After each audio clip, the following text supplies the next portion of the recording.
It's hard to breathe, but that's alright. Hush.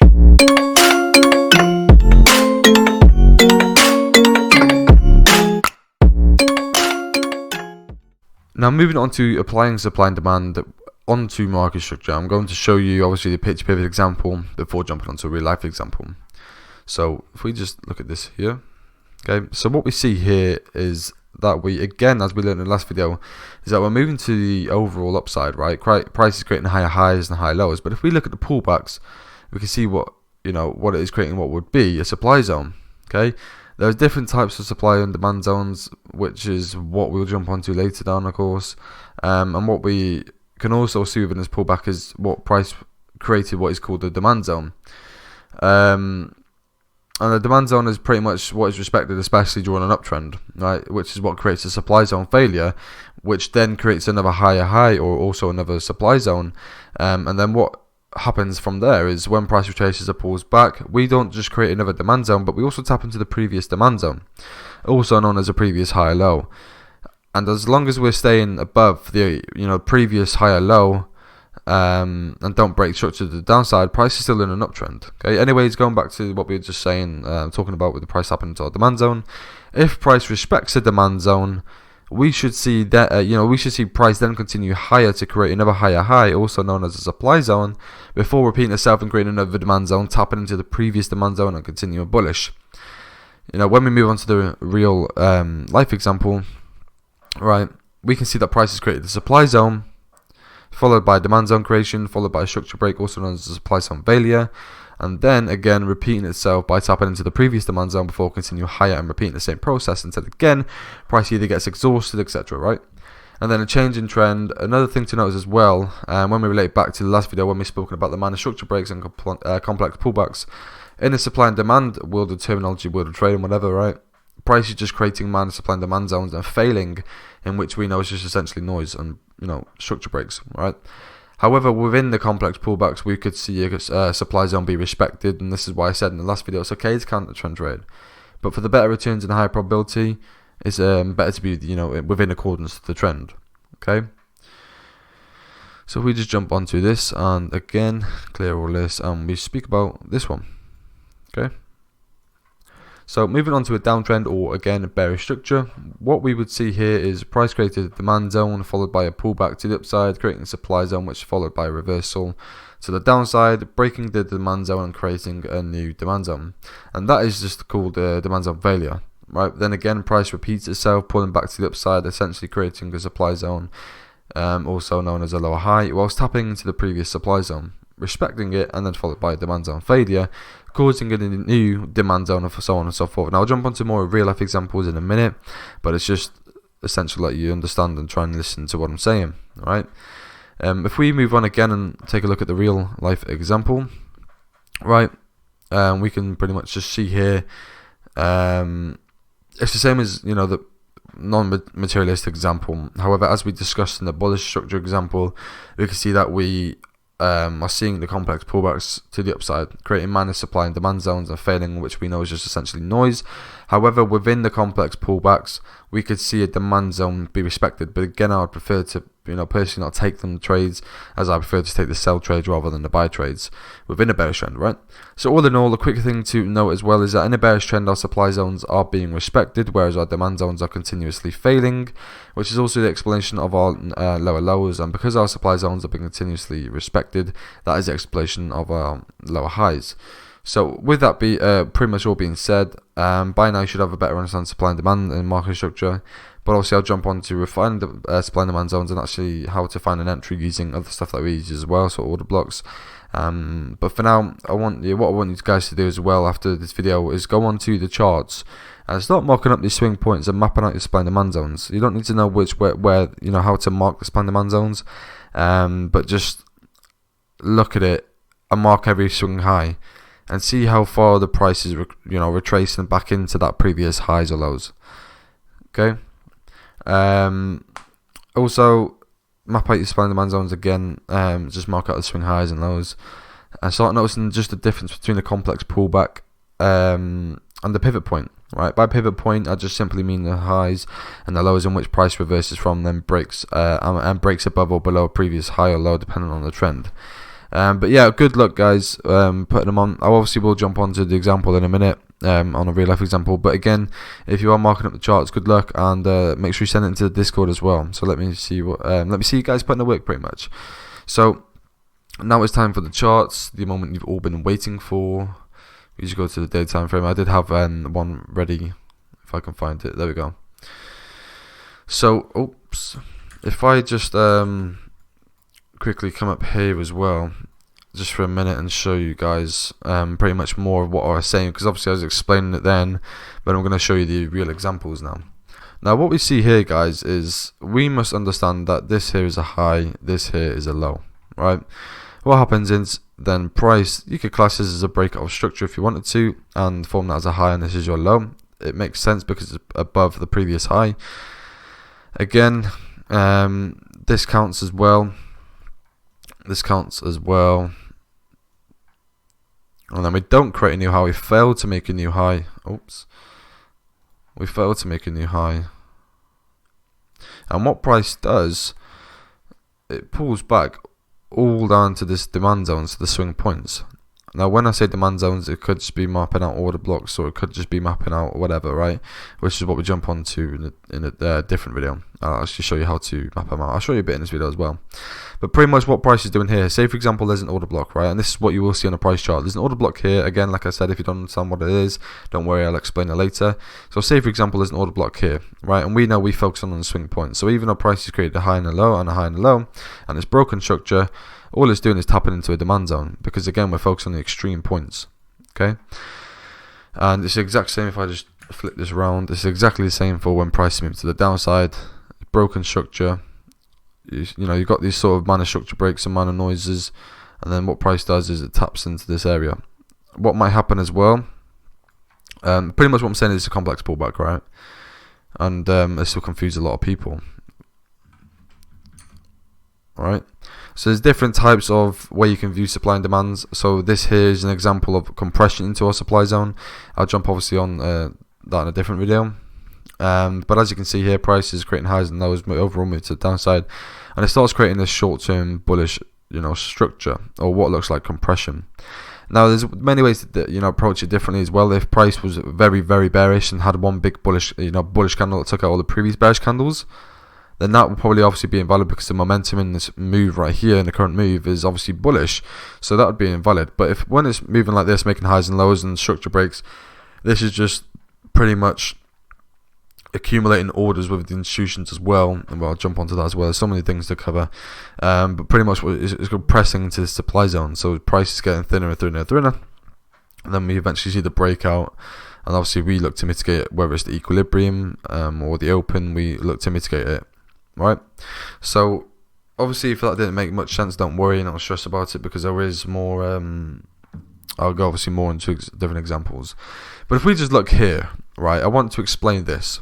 Okay, as you can see, I mapped out all the supply zones, so the ranges and the order blocks and the pivot points. Right, so as you can see, all the supply zones. If we just look at the supply zones, we can see here that they're overall being respective. Right, and what we're seeing here is actually a very nice example. If we just look at this right here, we can see that this is the most extreme point, right? We've broken structure, blah, blah, blah, right? And this is classed as a supply zone. So we know that price could potentially tap into this before moving to the downside further. Okay, and again, it's the most extreme point, so a lower high. So if price was going to continue bullish, it would be in the bullish structure. But right now, it's not, because we're in bearish structure, right? Because the overall downwards, the overall move is to the downside, and again, we haven't broken above the previous lower highs. Okay, so as you can see, all of this here is just sort of complex pullbacks, so it's just minor structure breaks. You can even include these as well if you really wanted to. Right, you can really do that if you wanted to. That's fine. But everything that you're seeing in here is all just noise, right? And it's just ranging to the sideways. It's just sideways movement. Prices breaking structure. So everyone's going to be a lot, very confused. But when price is just ranging, I'd rather not be in the range. I would rather be above the range, right? The reason why I say above the range, I would be below the range if it is in the bullish market, but because we're in a bearish market and price is ranging, this means that it's just accumulating orders within the institutions, and then price will eventually tap into, this order block here or supply zone. And essentially what it's doing is, when it's accumulating order and the price moves sideways, you've got all these retail people who are trading, sells, and this is just all sort of equal highs, sort of just ranging within this bigger range, right? And then what price does, it eventually pulls back to this big order block or supply zone here, and then continues bearish. Okay, but if we just focus on how many supply zones have been respected compared to demand zone failures, we can see here we've got Hawaii. I'll jump into the maths in a minute, but I've mapped out all the supply zones. You can take a good look and you can probably guess that already the supply zones are being respected more than demand zones, because if you look at the demand zones, it taps into it, short-term retracement, break structure, right? Taps into it, short-term retracement, break structure. Taps into it, short-term retracement, bearish structure, right? And this is what you will see on the charts every single day. You'll see price up into a demand zone, short-term structure, short-term reaction, and then bearish structure. But again, we wouldn't look for buys within a bearish trend because we know price moving to the downside. However, like I said, I can't tell you what to do, and if you're trading counter trend trades, that's absolutely fine. Because if you want to take a trade from the demand zone, that's fine. Because all you could do is just target the order block or the new supply zone within that move that creates to the downside that tapped into the demand zone. So it's just about scalping, right? Because a lot of people, I find that they're looking for buys here, and they call it's gone crazy. They call themselves smart money traders, right? A lot of people, and I'm not slating anyone. It's just a lot of people do this. So what they'll do is they trade smart money. They understand all the blocks, they understand everything, but they don't understand structure. So what they'll do is they'll have their take profit all the way up to this high, whatever, right? And it's like, why are you doing that? Because look at what price is doing. It's moving to the downside. Look at the demand zones. They're not being respected. And this is because people don't really actually understand supply and demand zone when they apply it with market structure. Okay? So as you can see, focus on most extreme points. This is why it's good to be the overall trend. Not always will it mitigate pullback. So you must understand that not always will it pull back. Okay, so as you can see here, this is a valid supply zone. What happened? It didn't even pull back. But it broke a structure and it's created a new range. But once it's in that new range, we created a new supply zone. It didn't pull back. Again, broken structure below the previous low. Created new supply zone. What happened? It tapped into it. Nice. We could have took a sell there. What happened? Create new supply zone. Sort of. Well, I suppose you could probably on small time frame break structure, but that actually isn't that valid because it didn't break structure. And the reason why it's important to map out these lows and highs because it will help you decide your supply and demand zones. Because like I said here, it's not broken structure. So would we map out this or not? And the answer is no. We wouldn't map out this because it didn't break structure. Because in order for there to be a valid supply and demand zone, there needs to be a break of structure above or below it. Like I said, don't worry about all of that. We'll jump straight into a different video later on down the line. But you must understand that when price created the supply zone here, it wasn't a valid supply zone really because it didn't break below the previous structure low. Okay, so that's why it's important to just, even if you look at the market and you understand the highs and lows, make sure you map out the highs and lows. Like make sure you put this circle on here, right? Because it will help you decide, which supply zones to target, right? And it'll help invalidate a lot of supply and demand zones because we're focused on the extreme points, right? We're not focusing an order block here, right? We're not looking to sell here. We want the most extreme point in price, okay? So again, demand zones are being violated, not respected. So as you can see, even though price tapping into it, sometimes we'll get a reaction like we did here, but the overall move is to the downside, right? So I'd much rather take this sell position here than this buy position here, okay? But as you can see, this is a tricky one as well because this is still classed as a lower low because this wick here, it will be filled on a smaller time frame. So this here is a class as a swing, most extreme swing point. So everything within this range is what we could just jump into and just try and take those nice trades, supply and demand zones, right? Because it's still within this range. So if we look at the maths of it as well, if we just jump into that, if I just move this back. So we drew on 12 demand zones. So every blue one is the demand zone. We drew on 12 of them, right? Probably wrong, but we drew on 12 of them. And out of those 12 demand zones, 0 was respected logically. Because not that once did it respect it and continue higher and higher and higher. Right, it respected it short term. Yeah, don't get me wrong, you could have got some nice trades there, but logically speaking, it didn't respect any of them. It tapped into it and violated it straight away, most likely. Right. However, we drew on 15 supply zones. Out of those 15 supply zones, 7 was respected. right? So that means pretty much when I say respected, the price tapped into it nicely and continued the desired trend. But we would obviously not draw on all these 15 supply zones. You must understand that, because we could draw on at least only, counting here, 4 supply zones after factoring in confluences and stuff to look out for, in which 3 of them was respected. So logically speaking, if we were going to draw every supply zone logically, with in accordance to our let's say confluences. So for example, by even adding on the Fibonacci tool, it would help invalidate a lot of POIs, because if we're looking for a sell here, if we draw on a swing point, I'll jump onto this in a different video, but if you understand it already, you'll understand that when we focus on factoring on our confluences, we want to sell within a premium zone. So we would not take a sell it. We would not draw this sell zone here because it's not within a premium zone. But yeah, logically speaking, we would not draw on a whole 15 supply zones. I mean, you can if you wanted to, but we wouldn't take every single trade. It's up to you. But after factoring again confluences, there was only 4 of them that would actually be valid, and 3 of them was respected.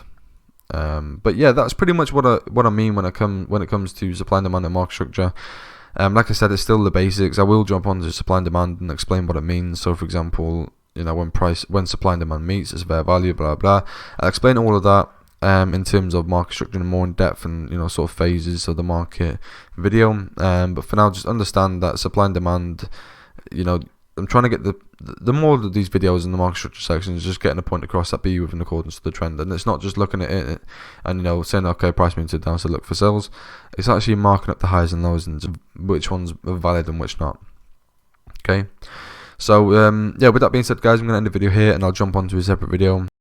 Hey guys, so I forgot to mention something. You may be wondering, if price did not tap into a supply zone, how do we get over that fear and what should we do? And this is why it's important to understand the ranges. So when it comes to understanding ranges, it will help us to adapt to new market changes. So for example, here, right? This here is a valid supply zone, or what we would call a point of interest. But because it broke in structure, here and here and here, and it broke and took out new structures, we sort of entered a new range, right? So as you can see, price broken structure here. So now we're in this new range. So pretty much, because we've entered a new range, we have now invalidated the previous supply zone and created a new one, right? So for that reason, when price isn't fully pulled back to a point of interest and then continues to take out a structural swing point, depending on the trend, it will invalidate that point of interest, because we simply again enter a new range and we look to mitigate that new swing point supply or demand zone. In this case, it will be a new supply zone because the price is bearish, so we want to only be preferably looking for sells. And I think I may have forgotten to mention this, but all these structural breaks that you see within price, so here, not there, but here, blah blah, this is all just substructure or a complex pullback. But remember, we don't care about all of the complex pullbacks, all the substructure, because it's just noise. We would only care about if price actually broken a structure above an extreme swing point or supply zone. So for example, here, so price broken above it, then obviously that would invalidate and would obviously be in a new, sort of potential bullish trend. Okay. But yeah, I hope I covered everything, guys. Like I said, there's much more explanations for this. It'll all start to connect if you just listen up and take in the information and understand the ranges and understand supply and demand zones are at the most extreme point in price. Then yeah, we'll obviously dissect and cover, how to draw them on, what makes this a supply zone, what makes this not a supply zone, blah blah. So we'll always cover that on in a different video. Okay.